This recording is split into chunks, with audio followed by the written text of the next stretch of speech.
Nós estamos desde o início do ano de 2023 aqui em Mateus, vindo numa sequência que começou no capítulo 1, verso 1, e hoje nós já estamos no capítulo 6, no verso 9. E eu não vou fazer recorrências e repetições conectivas, mas é bom dizer que não tem nada aqui solto. Desde o início. Tudo está conectado, é uma palavra só, é uma mensagem só. Ela vai ganhando as suas engrenagens de significação, de modo que eu recomendo, se você chegou aqui hoje pela primeira vez, não fique daqui para frente. Vá lá para trás e atualize tudo para isso crescer como uma arquitetura viva, dinâmica, cheia do movimento da graça de Deus na estruturação dos seus pensamentos.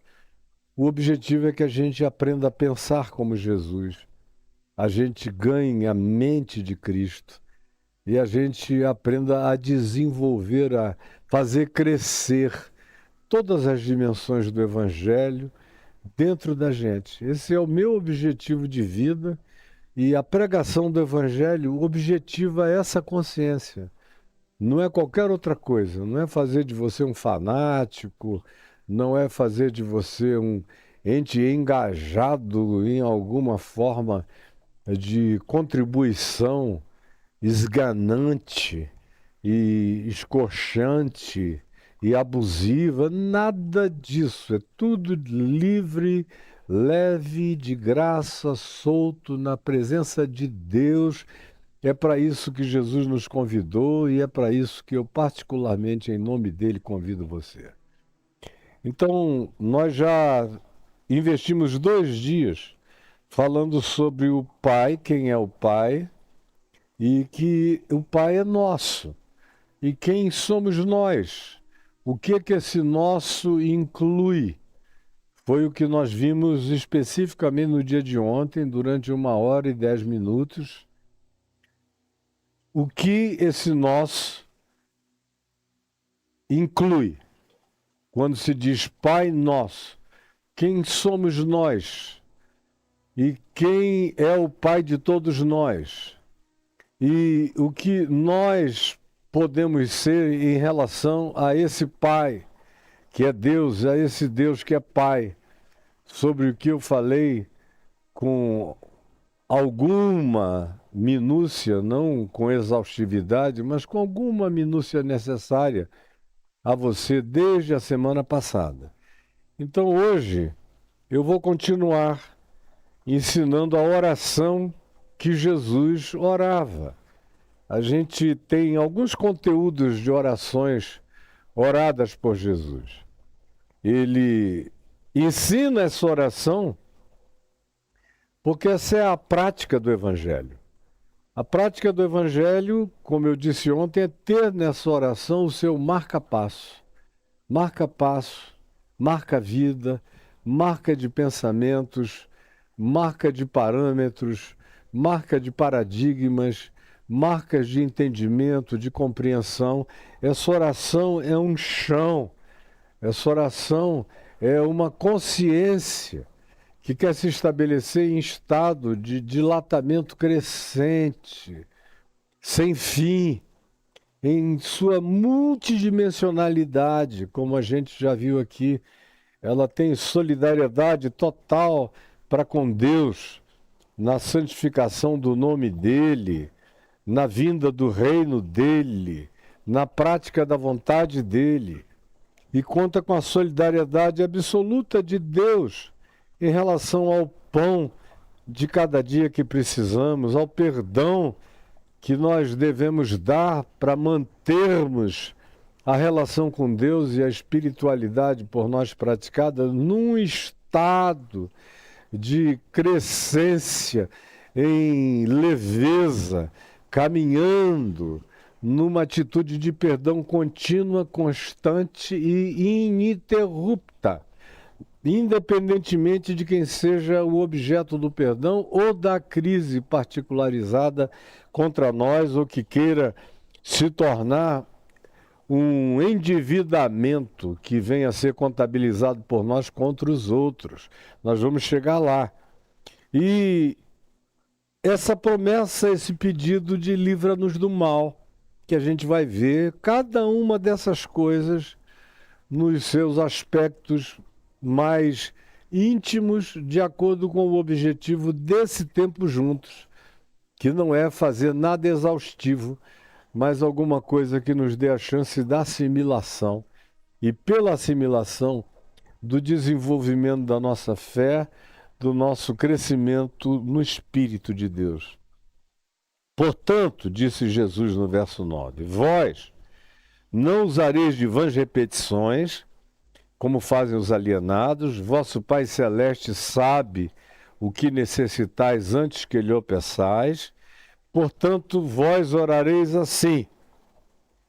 E essa é uma oração, não é uma reza, não é uma recorrência, não é nenhuma forma de repetição mecânica, não funciona a partir de que se pense ou se creia que pelo nosso muito falar a gente venha a conseguir constranger a Deus como se ele fosse um pai desmemoriado, muito semelhante ao pai de muita gente que nunca lembrou de você nem no dia do seu aniversário, nem em qualquer situação especial da sua vida.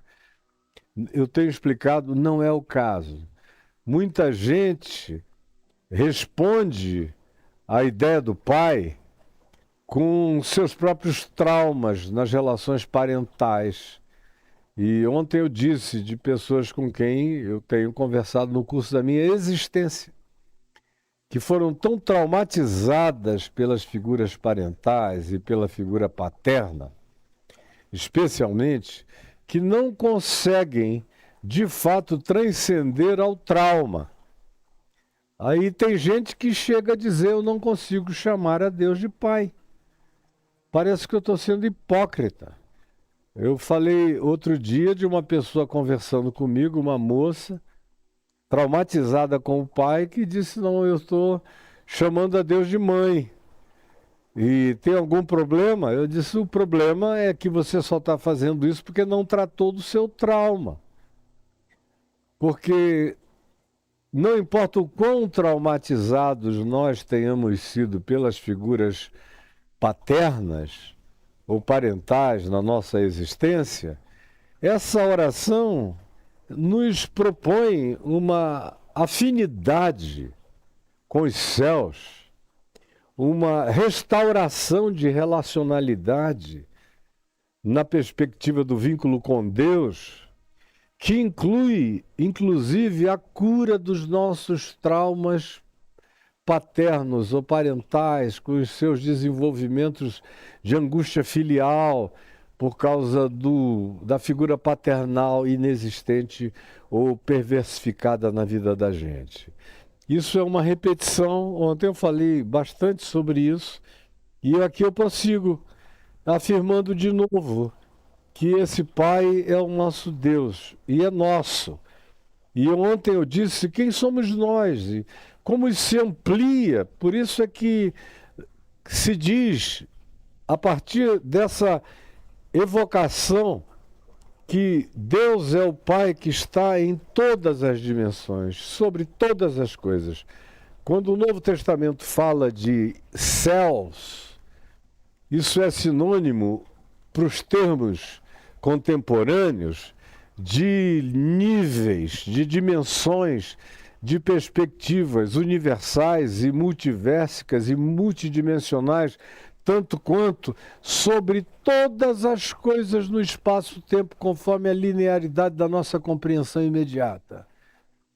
Mas o Pai Nosso inclui, como eu disse ontem, toda a família que toma o seu nome, conforme Paulo nos ensinou escrevendo aos Efésios, tanto nos céus, e quando ele fala céus, escrevendo aos Efésios, ele está falando dessas múltiplas existências e dimensões, todas essas famílias, todos esses conjuntos, todas essas constelações de natureza semelhante de seres uns com os outros na criação, todos esses invocam a Deus como Pai, o têm como Pai, o veem como Pai, sabem que Ele é o Pai porque Ele é aquele de quem e em quem todas as coisas foram geradas e de quem todas as coisas procedem. E é nosso, numa perspectiva de não confinamento, e que amplia de maneira multivérsica a nossa relação fraterna com todas as consciências da criação de Deus, todas elas. E quando diz que Ele está nos céus, se diz, sobretudo, que Ele é soberano sobre todas as criações, sobre todas as criaturas, sobre todas as existências, sobre todas as consciências, não apenas as consciências humanas, mas de todas as naturezas. Ele é soberano sobre tudo. Ele é o Pai das luzes, o Pai dos espíritos. Como diz o apóstolo Tiago, irmão de Jesus, que usa essas duas expressões, Pai das luzes, Pai dos espíritos. A carta, a epístola aos Hebreus, trata disso da mesma perspectiva, dele como Pai multiversico de todas as existências e de todas as criaturas e criações. De modo que quando eu falo com esse Pai que é tão íntimo, que é nosso, porque também é meu, mas sendo tão íntimo, é absolutamente tão transcendente a toda particularidade específica. Ele tem todas as coisas nele, dele derivando-se, na mesma medida em que isso não o afasta de nós. Ele não se torna aquela realidade divina, gelada, fria, cósmica, para além da concepção, e que fique aí ao contrário. É nosso. É impossível assambarcá-lo, porque na sua própria natureza divina ele é absurdo para as limitações da nossa mente tão apequenada, tão finita, mas ele se aproxima de uma maneira tão intestina, tão íntima, tão visceral, tão profunda, tão aconchegante, que é para ser tratado numa paternidade íntima, por filhos que não têm medo dele. E aí, quando a gente chega nesse ponto, é impossível nós evitarmos o que Jesus disse a respeito da figura paterna, relacionada de maneira metafórica ou arquetípica ao que acontece nas nossas relações nesse mundo caído de muitas e múltiplas relatividades. Porque você tem, por exemplo, em Jesus, tratando a Deus como Pai, em várias ocasiões, fora aqui do Pai Nosso, você vê, por exemplo, em Lucas 15, na narrativa construída por Jesus para ilustrar, aqui alguém está dizendo que está sem áudio. Eu não acredito nisso, mas peço aos meninos que chequem, é verdade? Eu não acredito, aqui no YouTube não, tá tudo cheio aqui, o problema deve ser seu. Pois bem, em Lucas 15, a gente vê Jesus falando do Pai e tomando como exemplo dois filhos.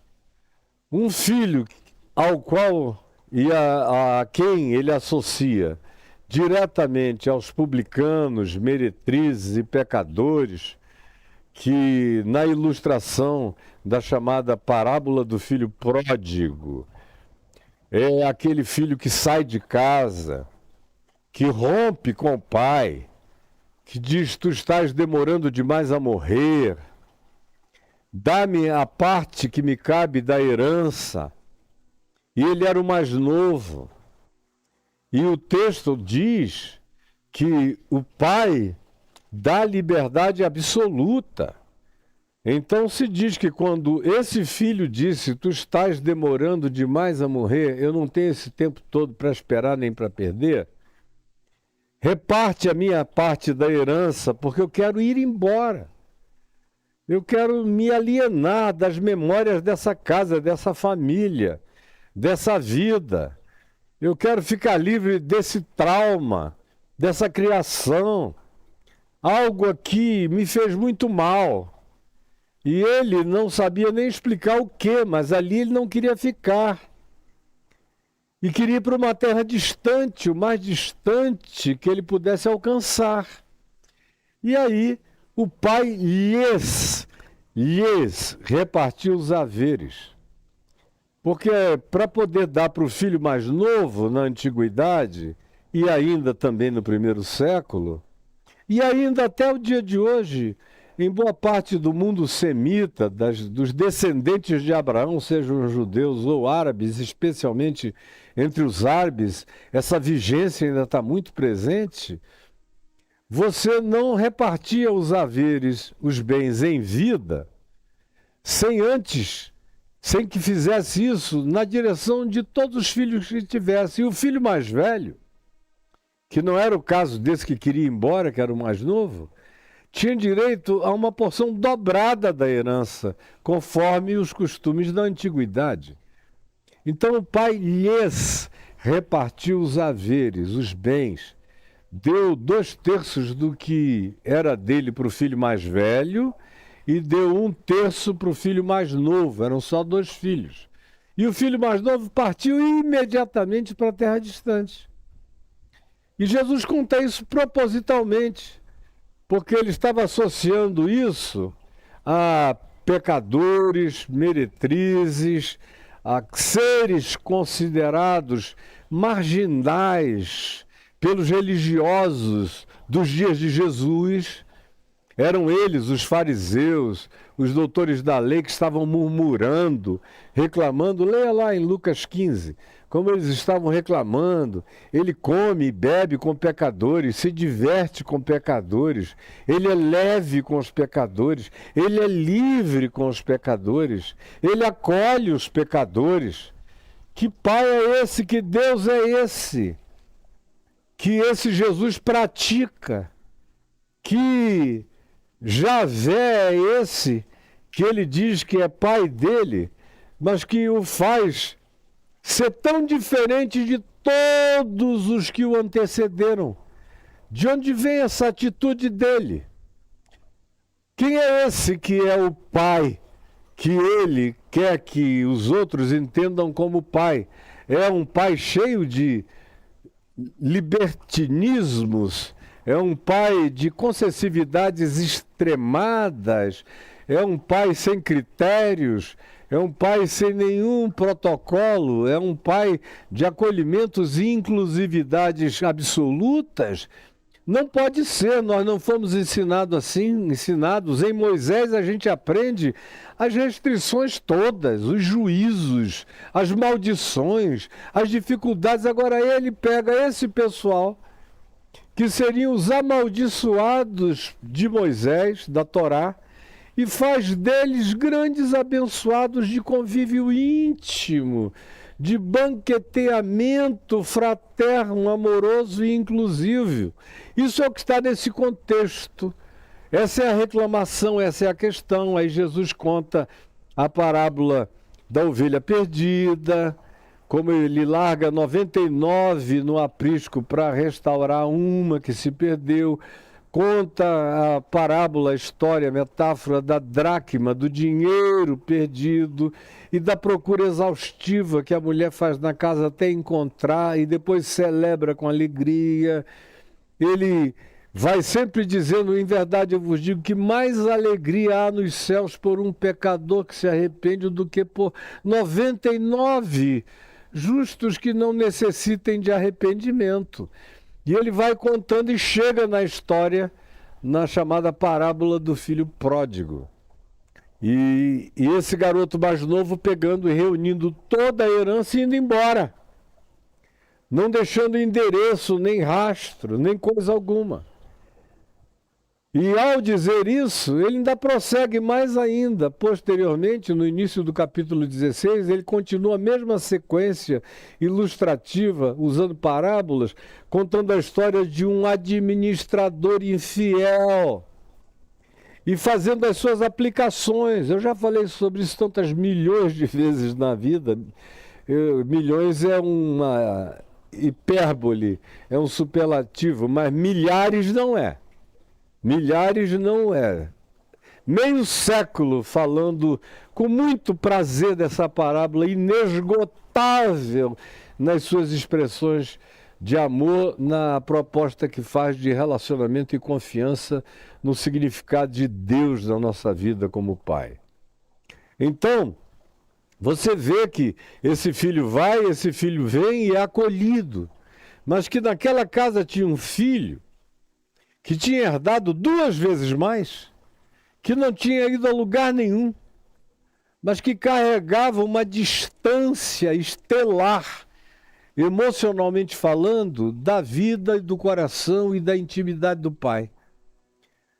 Vivia ocupado, cuidando dos bens, da fazenda, das necessidades, era extremamente operoso, era idêntico àqueles que murmuravam contra Jesus, porque eles se diziam os filhos mais velhos, os que tinham trabalhado e que trabalhavam e se interessavam e se colocavam numa situação interminável de labuta para tentarem agradar ao Pai nas exterioridades, sendo de um zelo completamente zelota em relação ao próprio Pai, e que agora vê esse que fora embora, que perdera tudo nesse alto exílio de desperdícios, e que agora volta e é acolhido pelo pai, que bota o anel da família no dedo dele, manda vesti-lo, ele está todo mendicante e andrajoso,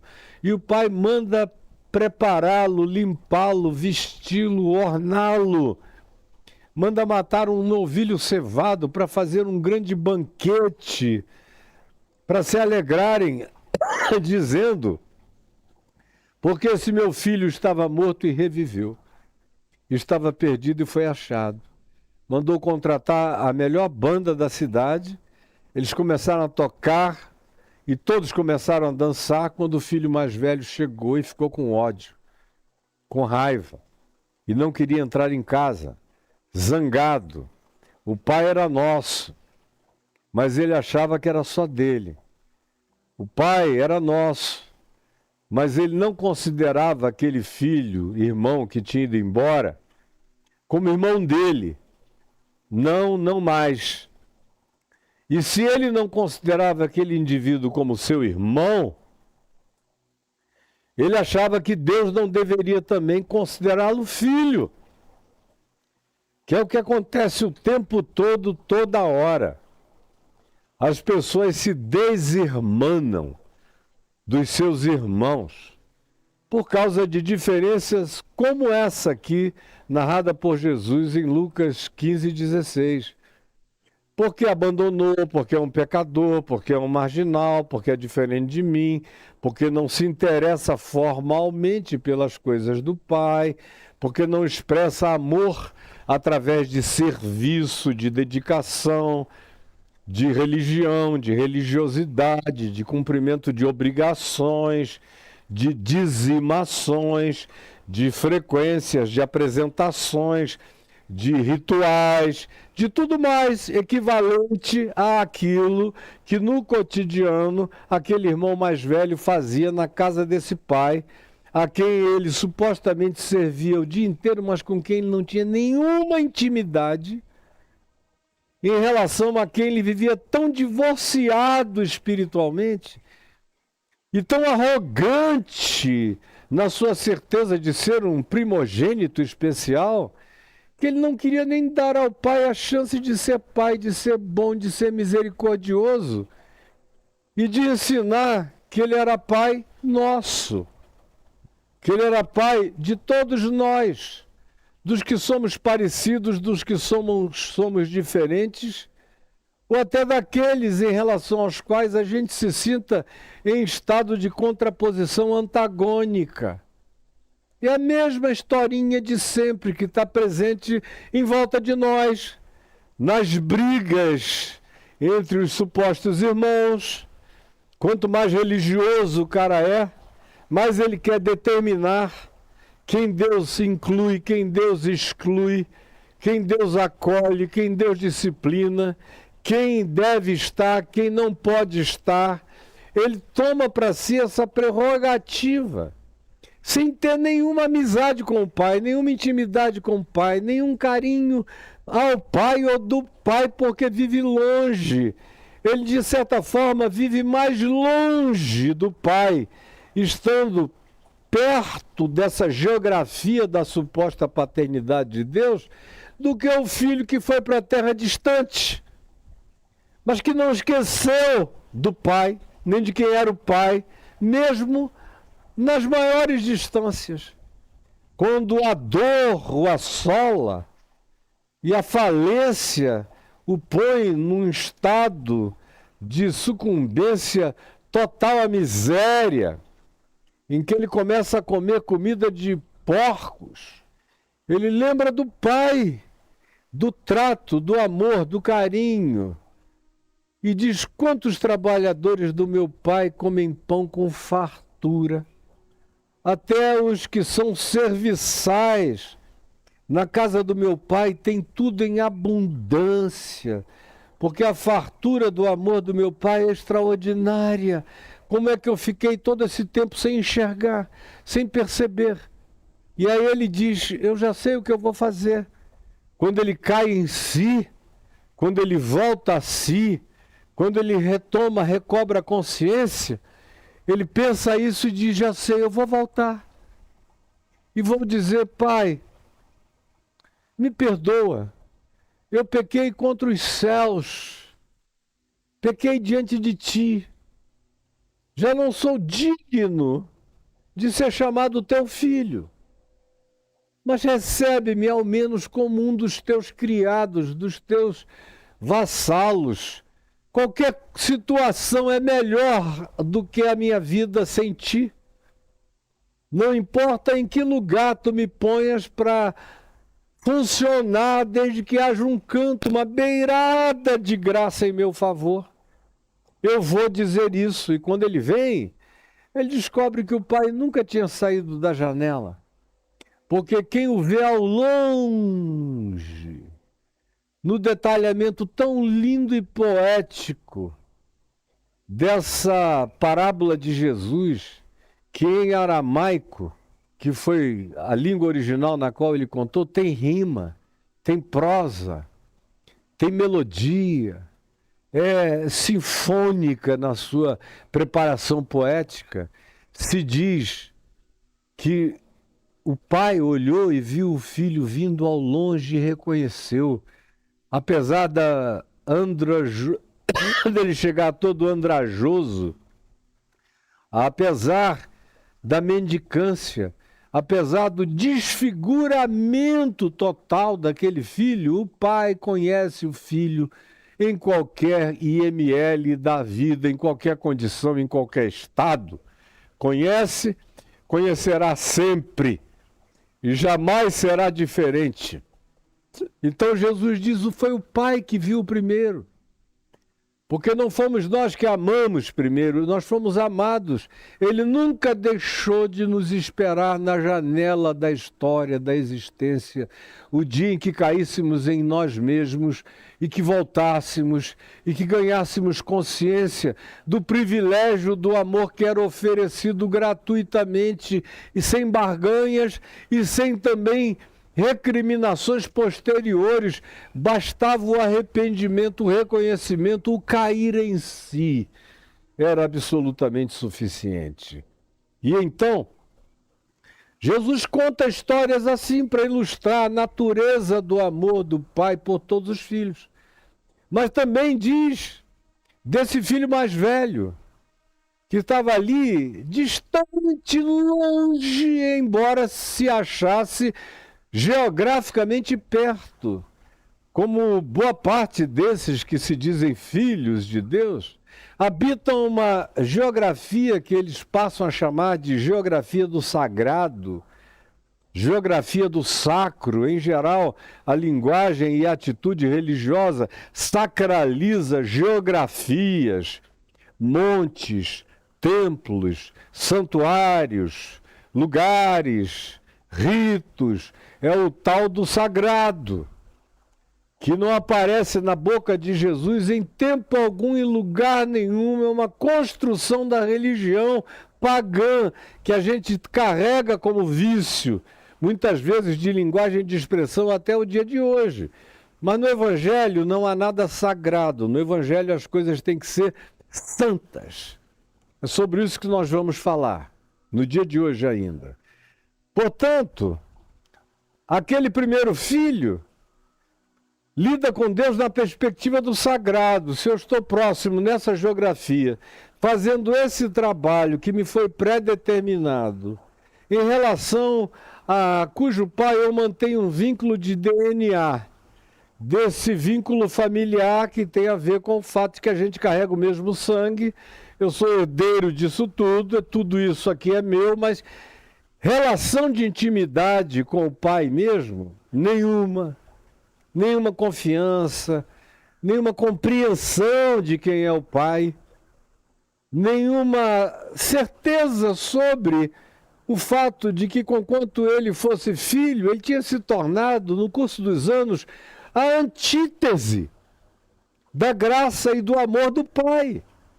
Ele era apenas um indivíduo confinado ao ambiente do sagrado, assim chamado, que é extremamente ilusivo, é mentiroso, e que em Jesus foi demolido definitivamente por tudo que Jesus fez, praticou e ensinou, mas também explicitou, como o fez em João 4, aquela mulher lá de Siquém, na Samaria, no sopé do Monte Gerizim, quando perguntou a ele: onde é o lugar em que se deve adorar? Qual é o lugar da morada de Deus? Onde é o sagrado da casa do Pai? É neste Monte Gerizim ou é em Jerusalém, como vocês judeus dizem? Onde é?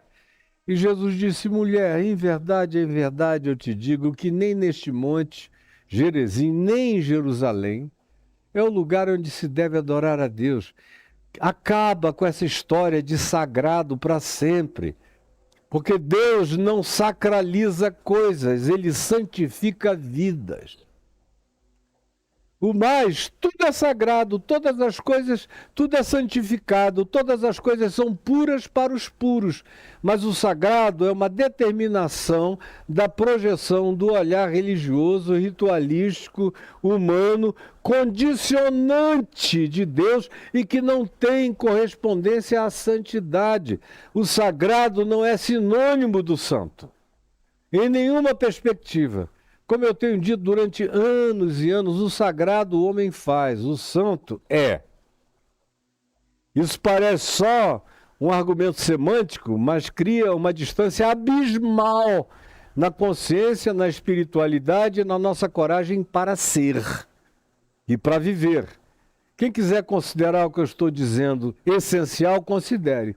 Tem gente que pensa que é apenas uma preferência semântica, mas não é. E não é, jamais será. E não é nenhuma punição para você se você continuar a usar essa palavra tão passada, tão velha, tão religiosa, do sagrado, ao invés de abraçar aquilo que Jesus propôs como oração que se existencializa em nós, que vai para além de qualquer sagrado. O sagrado reduz, o santificado amplia. E deixa isso numa dimensão onde não há fronteiras para o santo. O sagrado já está definido e confinado. Então Jesus disse: mulher, nem aqui, nem ali. Não põe o teu coração no pseudo-sagrado. A tua vida tem que ser entregue ao santificado, porque Deus é espírito. A santificação acontece na dimensão do espírito. O sagrado é que cria relíquias preservadas, cultuadas, semi-adoradas, ou adoradas, ou reverenciadas, de maneira espaço-temporal, palpável e concreta. Agora, o santo é espírito. Deus é espírito, concluiu Jesus, e importa que os seus adoradores o adorem em espírito e em verdade. Esse é o ambiente do santo, não é o ambiente do sagrado. O sagrado habita a montanha, o santo só pode habitar o coração. E Jesus considerou santas todas as coisas. Não levou em consideração nenhuma geografia como amaldiçoada. Ao Senhor pertence a terra e tudo que nela se contém, o mundo e todos os que nele habitam, conforme diz o Salmo 24. Então, voltando à parábola do filho pródigo, aquele filho mais velho era o filho do sagrado, era o filho da geografia, era o filho do serviço imediato, era o filho da gestão das coisas sacralizáveis, que ele queria trazer para o pai em troca ou em lugar do que deveria ser uma relação. Ele queria uma função de sacralização. Já o outro, que teve a coragem de ir embora, de descobrir a sua própria angústia e pulsão e ansiedade alienante, e que veio a se encontrar, a cair em si, a se autodescobrir no meio da calamidade existencial na qual ele próprio se colocou, esse volta e é santificado. Com todas as simbolizações dessa santificação que tem a ver com essa inclusão. Santificação, antes de ser o meu apartamento, a minha separação de coisas, a santificação em Cristo Jesus é a minha inclusão em Cristo, é a minha inclusão no Evangelho, é a minha inclusão nos pensamentos de Jesus, no modus operandi de Cristo Jesus. Isso gera santificação, o resto só produz o sagrado. E o sagrado gera ufonia, ódio, briga, disputa, diferenciações de todos os tipos e de todos os modos. Por isso aquele irmão mais velho não quis entrar na festa da graça do pai que tinha acolhido o filho, que buscara autossatisfação longe da companhia paterna, mas o pai nem puxa esse assunto. Quando o filho deseja completar a frase que ele tinha elaborado lá na terra distante, só que agora na presença do pai, pequei contra os céus e diante de ti, ele iria dizer, conforme tinha concebido, já não sou digno de ser chamado teu filho, recebe-me ao menos como um dos teus trabalhadores. O pai, ao ouvi-lo dizer, pai, pequei contra os céus e diante de ti, o pai abraça, acolhe, silencia. Não precisa nem ouvir a confissão por inteira, a doutrinação autoimposta. Não há nele nenhum tipo de tortura confessional que alguém deva praticar em relação aos seus erros, pecados e equívocos. Ele... Tá bom, chega. Vai tomando as providências, a inclusão já aconteceu. Mas quando o outro filho, o da religião, o fariseu, o escriba, o saduceu, aquele que lidava com o sagrado como se fosse patrimônio seu e que lhe dava uma condição superior a qualquer outro, especialmente a esse filho devasso que tinha ido embora, ouve a alegria do pai, vê a festa e a confraternização promovida pelo pai pela volta desse filho que estava morto e reviveu, que estava perdido e foi achado, ele fica com ódio e se nega a entrar, a participar. E Jesus estava falando daqueles religiosos dos dias dele, tanto quanto está falando de você. E de todos os religiosos, com os seus supremacismos, superioridades, com todas as suas atitudes de exclusivismo e de sacralidade que os torne supostamente especiais sobre os demais seres humanos. É o mesmo espírito daquele fariseu orando lá no templo, obrigado a Deus, porque eu não sou como os demais homens, nem tão pouco como esse filho perdido, esse publicano, que era o mesmo tema de Jesus em Lucas 15, 16. Era em volta de publicanos que todo esse amor estava acontecendo e o repúdio dos religiosos estava vindo. Então, há uma quantidade enorme de repetições de Jesus a esse respeito, como, por exemplo, no caso daquele pai com 2 filhos. Um filho que dizia sempre que o pai pedia alguma coisa, ele dizia, não, não vou não, não quero não é para mim. E se afastava. E um outro filho que tudo que o pai dizia, ele dizia, amém, amém, conta comigo, eu sou teu servo, estarei lá, farei tudo. Mas na hora do acontecimento, o único que aparecia para servir e para se dispor a ajudar o pai era justamente aquele que dizia, não, eu não quero. Mas que pensava melhor e aparecia. E aquele que dizia sempre, estou contigo, sou teu filho, te sirvo, estamos juntos, não vinha nunca. Não praticava jamais o que prometia, vivia de promessas em promessas e sem nenhuma encarnação da vontade explicitada e proposta do Pai.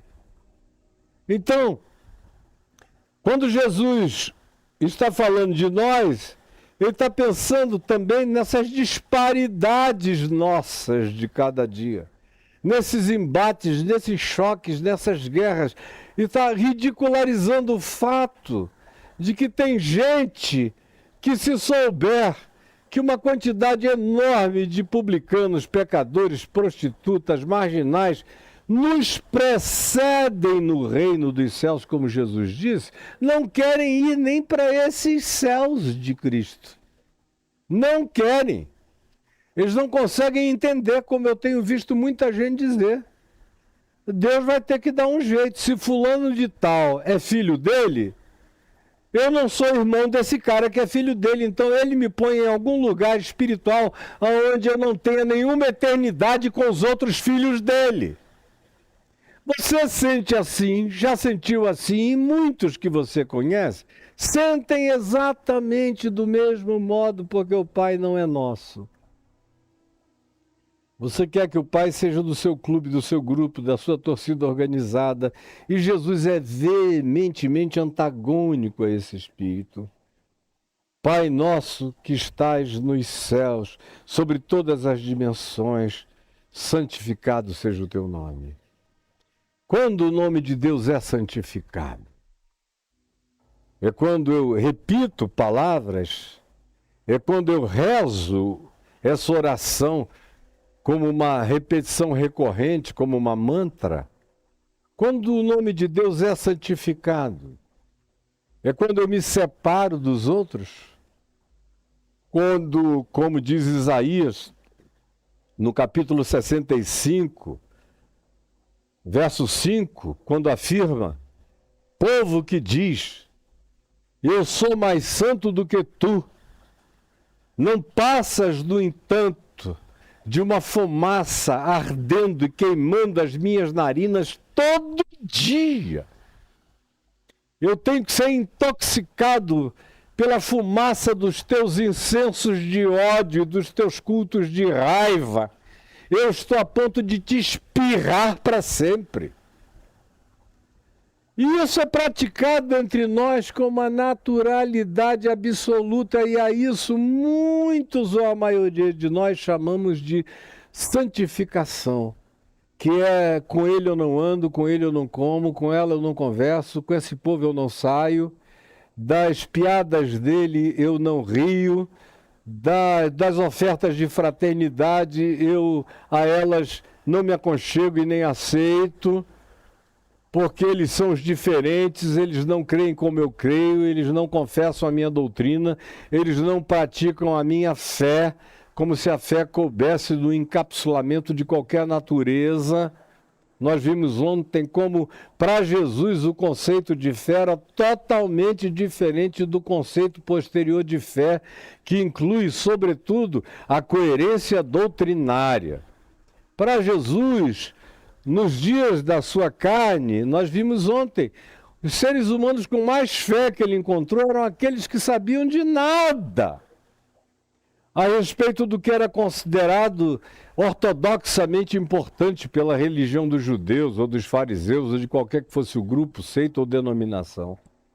Era o centurião romano, era a mulher cirofenícia, eram outros que ele disse como para o gadareno, que disse, deixa eu andar contigo, ele disse, não precisa não. Volta para a tua casa, volta para os teus, conta para eles como Deus teve compaixão de ti, tá bom. Vive isso com essa gratidão daqui para frente.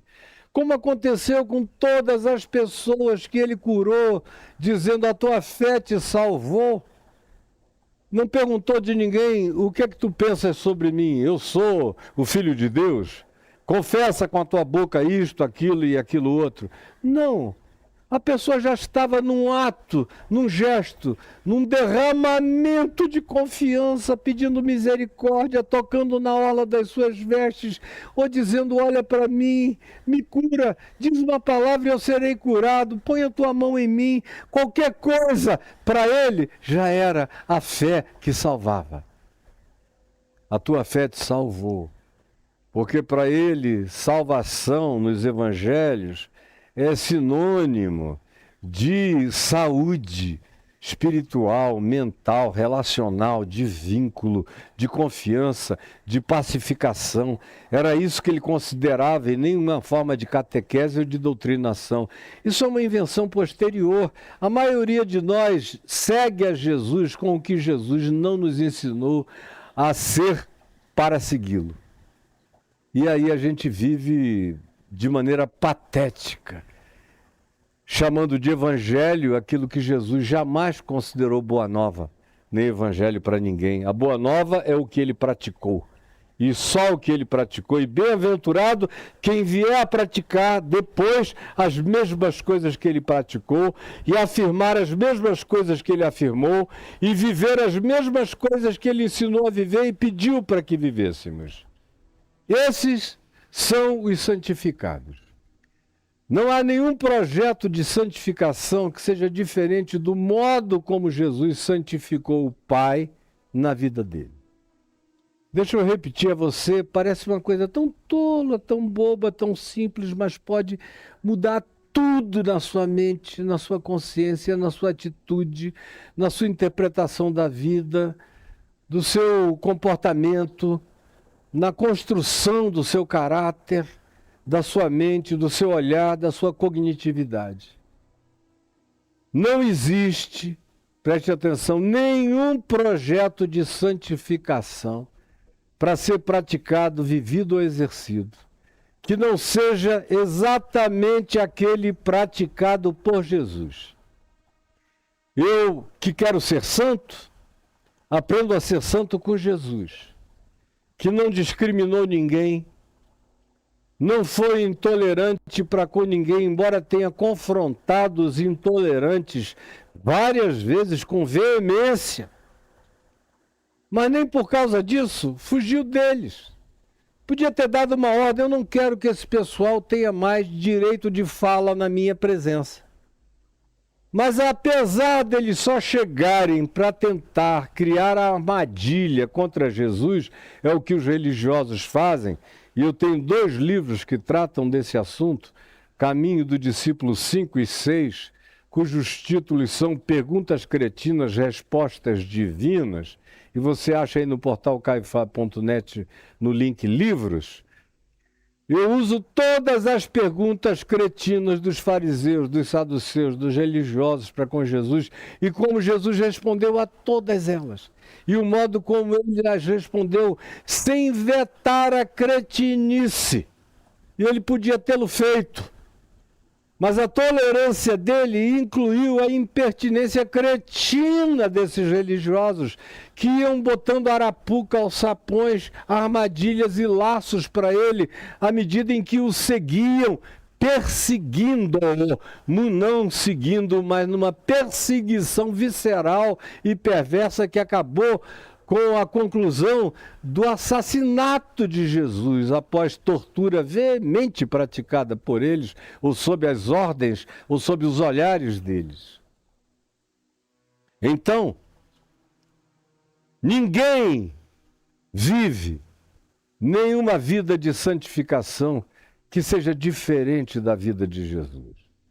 Quando eu vejo todos esses santos do cristianismo, eu vejo só doenças mentais, idiosincrasias variadas, transtornos de personalidade, problemas de cognitividade, antissocialidade, antirrelacionalidade sendo praticada em nome de santificação esquisitoide. É o que a gente vê nos monges do deserto, nos que se separaram do mundo, nos que viveram em cavernas, nos Santo Antônios que ficaram em cima de postes 30 e tantos anos fazendo cocô e xixi no mesmo lugar, tornando a terra fétida em volta, sendo alimentados pela generosidade dos passantes que davam comida para o louco lá em cima daquela árvore ou daquele tronco erguido no meio do deserto, como de fato era. Não, tudo que eu vejo nos projetos de santificação da religião é doença emocional. O que eu vejo é neurose culposa tomando conta desses indivíduos que se chicoteavam, que se puniam, que se torturavam, que se proibiam, que se separavam, que se ausentavam, que cavavam fossos e buracos para afastar os outros, que eram contra tudo e contra todos que não fossem exatamente clones deles próprios. Isso aí que ainda hoje é o conceito de santificação de vocês, é de fato um atestado de enfermidade mental, espiritual, social, relacional, é a manifestação da inviabilidade desses pseudo-santarados para a vida de normalidade no cotidiano humano, conforme Jesus a praticou. Eu não tenho nenhum projeto de santidade que não queira ser exatamente como Jesus viveu a santidade. Eu quero ser santo sendo amigo dos que Jesus foi amigo, acolhendo os que Jesus acolheu, respondendo aos que Jesus respondeu, confrontando aos que Jesus confrontou,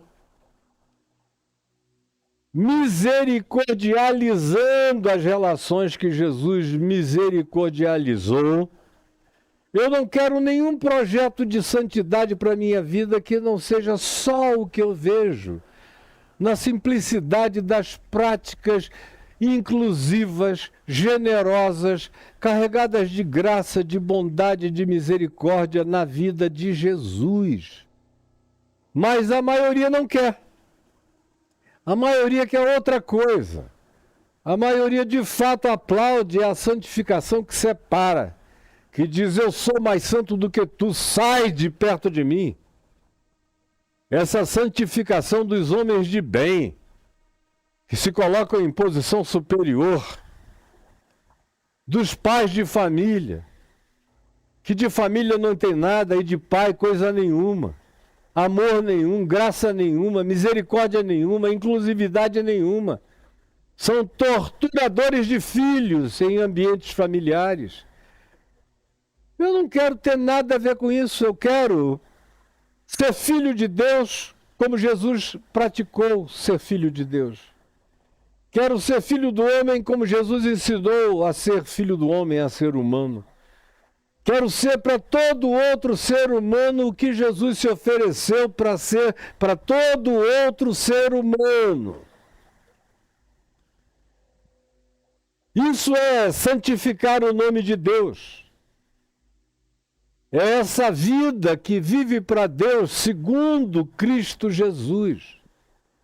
Não existe nenhum outro projeto de santificação que não seja aceitar, número 1, que eu sou santificado em Cristo, que eu não me auto-santifico por nenhuma boa obra, ou por nenhuma ritualidade, ou por nenhuma sequência de sacralidade, ou qualquer outra coisa do gênero.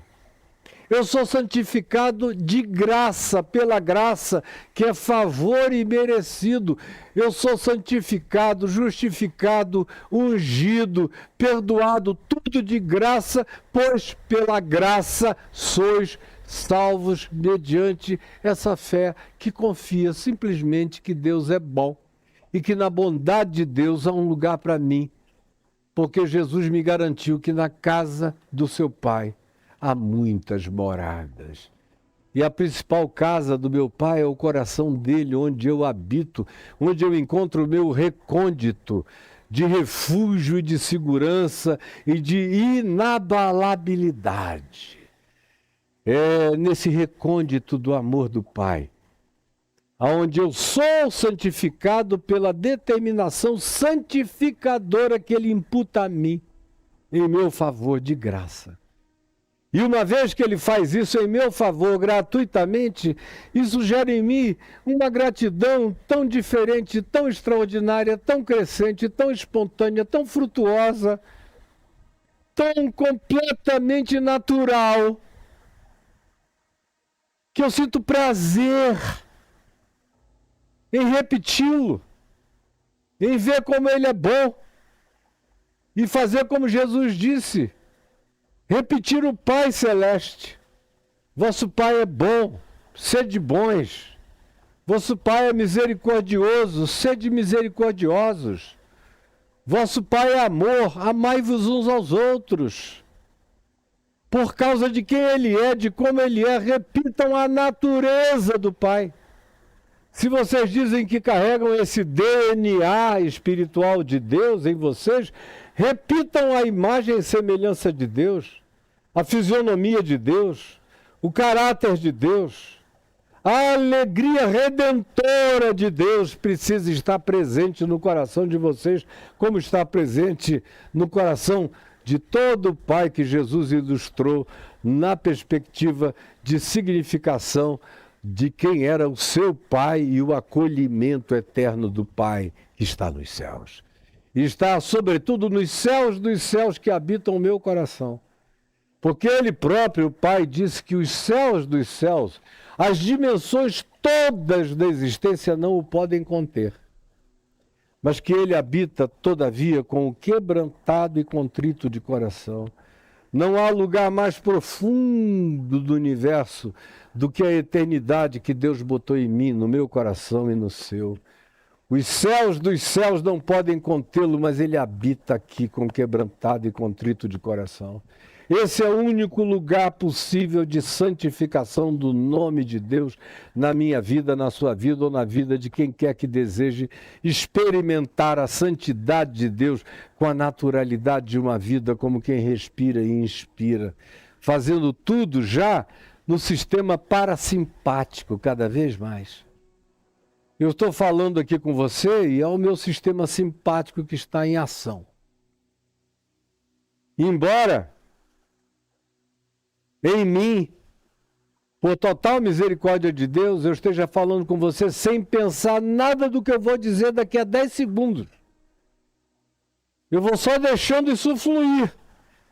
Parece quase uma manifestação parasimpática, o Evangelho em mim, mas eu estou consciente do que eu estou fazendo, do que eu estou dizendo, do que eu estou falando. Portanto, é o meu sistema nervoso simpático tomando determinações, embora haja uma realidade parasimpática da volição do Espírito Santo que transcende a minha própria volição.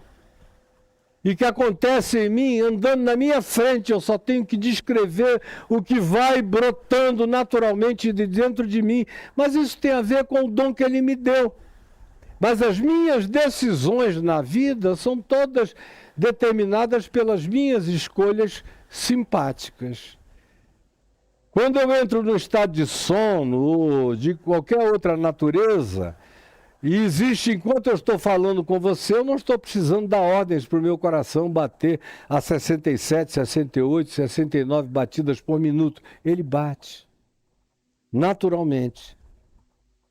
E eu não preciso ficar contando, nem me preocupando com isso, acontece. É o sistema nervoso parasimpático tocando tudo no processo. A minha santificação tem que ser como as batidas do meu coração. Precisa crescer nessa naturalidade, nessa espontaneidade. Precisa que o meu inconsciente fique tão cheio da graça e do amor de Deus que isso vaze de mim. Como quem sua quando está quente, como quem se aquece quando está mais frio. Naturalmente. Sem que isso tenha que ser uma elaboração, uma premeditação, um treinamento de santificação. Santificado seja o teu nome, porque eu sei que tu és meu Pai.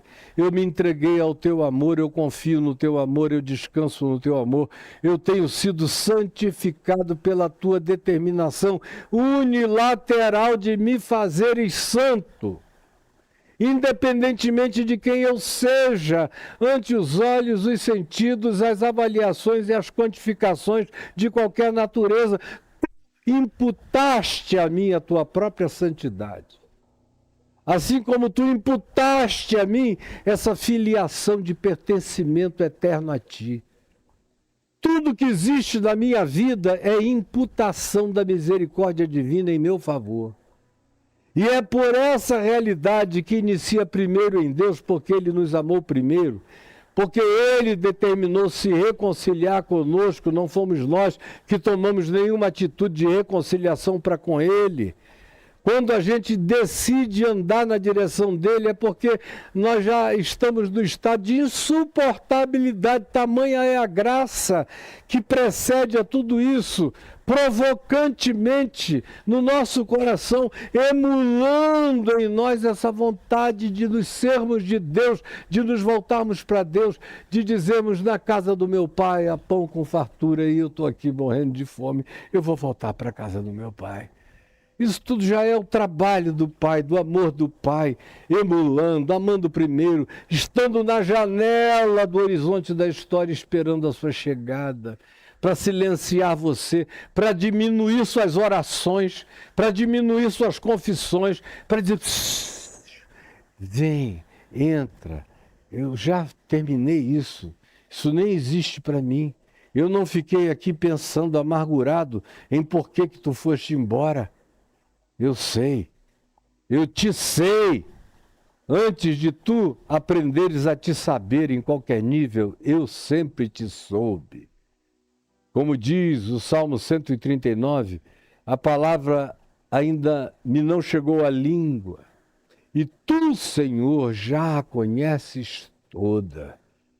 Tu me cercas por detrás e por diante, e sobre mim pões a tua mão. Tal conhecimento é maravilhoso demais para mim, é sobremodo elevado. Nem o posso atingir, mas eu sei pela fé que é assim. Porque Jesus me demonstrou que assim é. E eu creio, e eu acolho e me torno esse beneficiário supremo deste amor que precede todas as coisas e que é unilateral, é incondicional, é inapagável, é ágape. A natureza do amor de Deus. Deus é ágape. Deus é amor, não significando que ele é eros, que ele é apenas amigo da gente, embora ele seja nosso amigo. Mas ele tem mais do que amor de identidade stored, como um pai tem por um filho, pelo DNA, pela sua carne, pelo seu sangue. Não.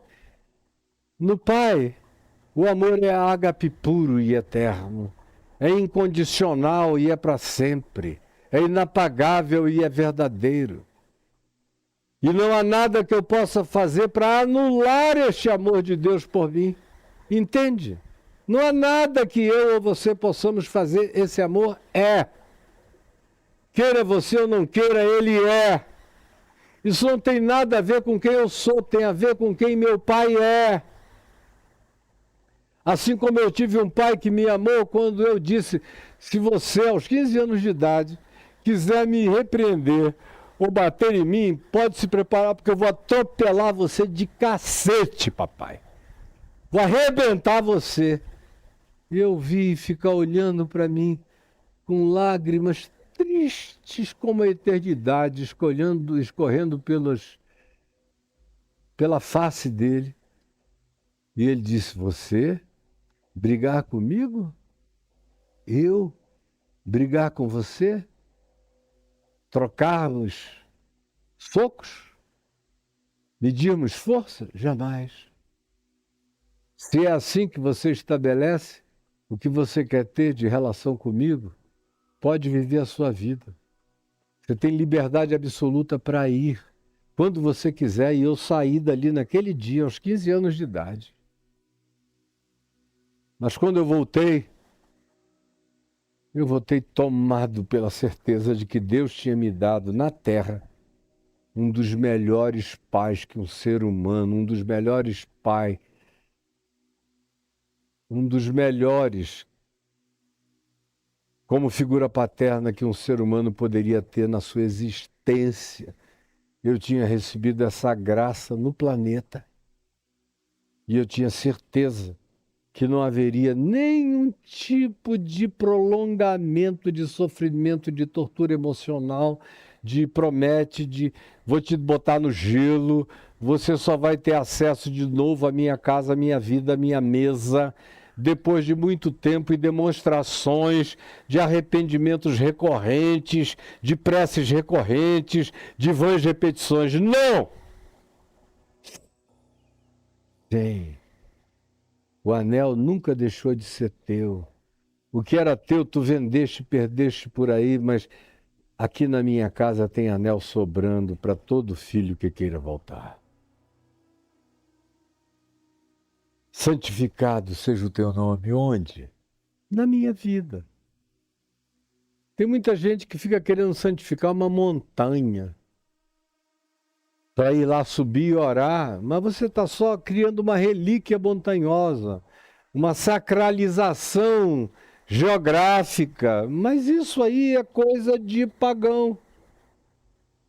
Uma mesa de comunhão sagrada, mas isso ainda é coisa de nanismo, de atitude pigmeiamente pagã na compreensão. Não é só semântico, como eu disse, isso altera a compreensão. Altera a compreensão de tudo.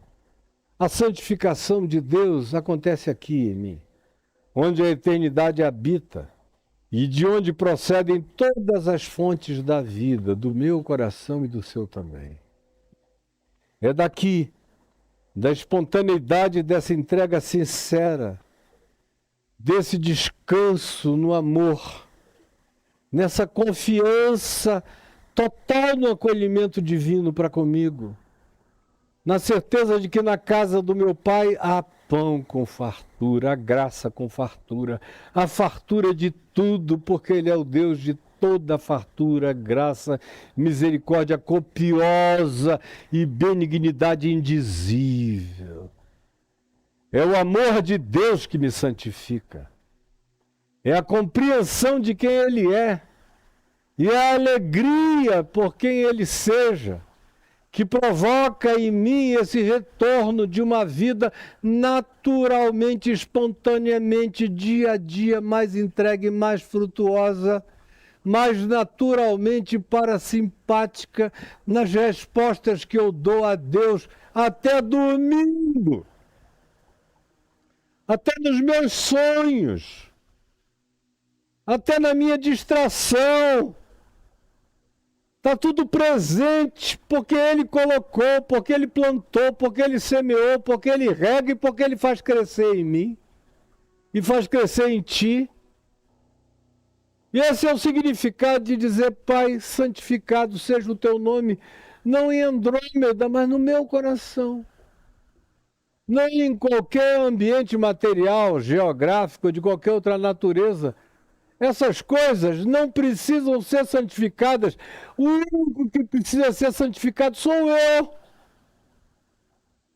Porque o mundo é teu, a terra é tua, tudo é teu, as alimárias do campo, todas as criações, em todos os níveis, em todas as dimensões, são todas tuas. A única criatura que pode te dessantificar sou eu na minha vida. Pelos meus pensamentos, pelos meus sentimentos, pelas minhas atitudes, pelo meu esfacelamento de caráter, pela minha falta de alinhamento de ser, pela minha arrogância, pelas minhas antipatias, pelos meus ódios, pelo meu supremacismo, seja ele de que natureza seja, isso é o que tem o poder de te dessantificar. O diabo não tem o poder de te dessantificar em mim. Nem o meu pecado tem o poder de me dessantificar em ti. Porque tu me santificas, como diz Paulo, sendo nós ainda pecadores. Ou ainda como Paulo, sendo nós inimigos no entendimento, no comportamento, ele, todavia, pela graça, nos incluiu, nos filiou, nos santificou, nos justificou, nos chamou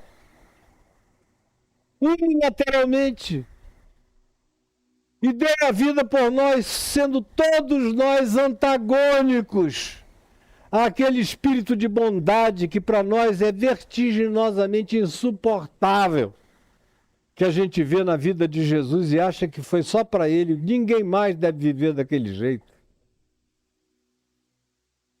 Pai nosso que estás nos céus, santificado seja o teu nome. E eu me abro, eu me entrego, e eu me coloco aqui. Eu me ofereço de novo, todo dia, com a mesma alegria, por saber que já sou santo, para poder viver como um santo. Na graça de Deus, a lógica é sempre essa. Deus faz e imputa primeiro. E é porque Ele imputou, sem obras, sem pré-condições, unilateralmente, primeiro, é que grávido dessa graça a mim imputada, eu começo a dar o fruto que não me habitava, mas que agora me habita porque Deus fez esse enxerto da divina semente em mim. E como ela está crescendo e eu estou ficando grávido de Deus na minha alma, no meu coração, eu vou dando o fruto de Cristo naturalmente na minha vida, na minha existência, no meu pensamento, nas minhas palavras, nas minhas atitudes, nas minhas manifestações de comportamento, em todas as coisas que dizem respeito ao meu ser. Isso não é trabalhoso. Isso está feito.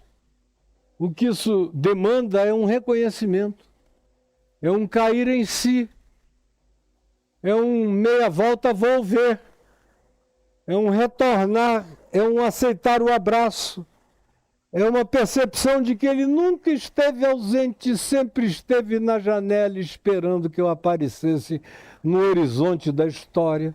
Mas ele não tem que fazer nada a posteriori. Quando eu fui embora, ele já tinha feito tudo esperando a minha volta.